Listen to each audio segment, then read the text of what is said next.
Villain ఎంత powerful అయితే hero అంతకంటే ఎక్కువ పవర్ఫుల్ అవుతాడు.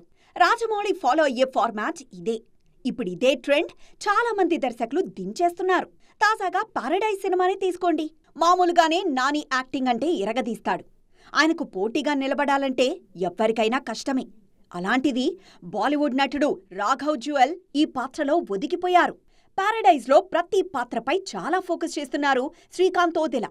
టైం తీసుకున్నా పర్లేదు కానీ ఎక్కడా చిన్న పొరపాటు కూడా జరగకుండా జాగ్రత్త పడుతున్నారు.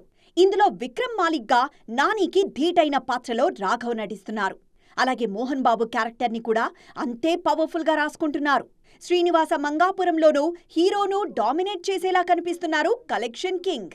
వారణాసిలోనూ అంతే. ముందు నుంచి చెప్తున్నట్లుగానే హీరోకు ధీటుగా ఉండే ప్రతినాయక పాత్రను పృథ్వీరాజ్ సుకుమారన్ రూపంలో చెక్కుతున్నారు రాజమౌళి. కుంభాగా విశ్వరూపం చూపించడానికి రెడీ అవుతున్నారు ఈ మలయాళ స్టార్. అలాగే సలార్ 2లోనూ ప్రభాస్కు ధీటైన పాత్రలో నటిస్తున్నారు పృథ్వీరాజ్ సుకుమారన్. ఈ రెండింట్లోనూ ఈయన పాత్ర కీలకమే. హీరో విలన్ అని టాపిక్ వస్తే కల్కిని ఎలా మిస్ అవుతాం చెప్పండి. ఇందులో ఏకంగా లోకనాయకుడు కమల్ హాసనే విలన్గా నటిస్తున్నప్పుడు ఆ రేంజ్ ఎలా ఉంటుందో ఊహించుకోవచ్చు. కల్కిలో కనిపించేది నిమిషాలే అయినా ఆ పాత్ర ఇంపాక్ట్ మామూలుగా లేదు.